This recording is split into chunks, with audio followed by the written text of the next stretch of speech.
போயிட்டுனா வரவங்க எல்லாம் அந்த நிறைவை கொண்டாடுவாங்க. எதை கொண்டாடுவாங்க? அப்ப சொல்ற பாருங்க, மேசியா என்றால் கிறிஸ்து என்று மாற்றினால் அழைத்து கொண்டு வரப்பட்ட நீயினால் கிறிஸ்துவின் சீசர்களாக மாறணுமா மாறக்கூடாதா? சொல்லுங்க, மாறணும் இல்லையா?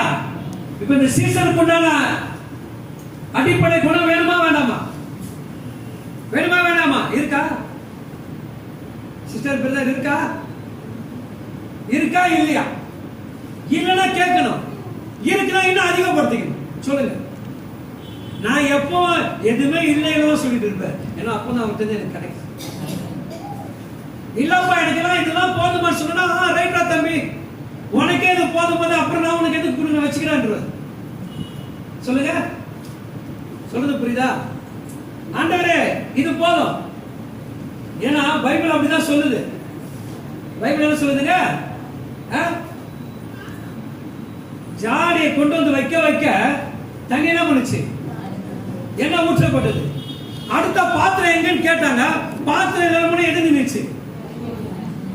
அல்லையா? நான் கொண்டுட்டே வந்திருந்தா என்ன நடந்திருக்கா? அப்ப நான் யாரா இருக்கலாம்? என்கிட்ட இல்ல இல்லன்னு சொன்னாதான் அவர் இருக்கு இருக்கு இருக்குன்னு சொல்லிட்டே இருக்கும். சொல்லுங்க. நான் பணம் இல்லைன்னு யார்கிட்ட போய் சொல்றாரு? சொல்லக்கூடாது. 10 ரூபா கூட இருக்குது பதில் சொன்னா, 10 ரூபாய் இல்லாம நம்மளை எங்கேயும் அனுப்ப மாட்டோம். அனுப்புற பெட்ரோலுக்கு பாக்கெட்ல 100 ரூபாய் இல்லாம கூட நம்ம தெருவுக்கு அனுப்ப மாட்டோம். உண்மைதானே? சொல்லுங்கம்மா. பஸ்ல ஏறதுக்கு முன்னாடி இப்பமா இலவச பஸ் அதை விட்டுருங்க. பஸ்ல ஏறும்போது கையில பாக்கெட்ல ஒரு பர்ஸ்ல ஒரு 10 ரூபாவது இருக்கும். சில்லற அங்க 1 ரூபா 2 ரூபா இருக்கும். நம்ம என்ன சொல்லுவோம்? என்கிட்ட காசே என்ன சொல்லுவோம்? அல்லேலூயா. எதை இல்லைன்னு சொல்ல தெரியுங்களா?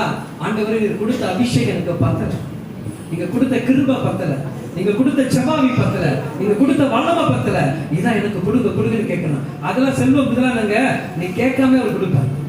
போ அங்க அங்க அங்க அங்க அங்க அவங்க செக் வச்சுட்டாரு. பணத்தை குறிச்சு ஒரு செக் வச்சுட்டாரு. பணத்தையும் பொருளாதாரத்தை குறிச்சு என்ன பண்றாங்க? போதும் என்கின்ற மனதுடையவனே கைவிட மாட்டேன். எபிரேயர்ல 13ஆம் அதிகாரத்தில் சொல்றாங்க இல்லையா? பண ஆசை எல்லா தீமைக்கும் வேறுன்னு சொல்லுது. அப்படியே பிரசங்கில பார்த்தா பண்ணுங்க, பணம் எல்லாவற்றுக்கும் உதவுன்னு சொல்லுது. என்ன சொல்லுதுங்க? பணம் உதவும், தீமையா இருக்குது, போதும் சொல்லுது, இருக்கிறத வச்சுக்கிட்டா நான் விட மாட்டேன்னு சொல்லுது. இப்ப பணத்துக்கு ஒரு லிமிட்டா வச்சுட்டு போயிட்டாரு. பணத்துக்கு என்ன வச்சுட்டு போயிட்டாரு? ஒரு அளவுக்கு ஒரு லிமிட்டா வச்சுட்டாரு. ஆனா ஊழியத்துக்கு அப்படி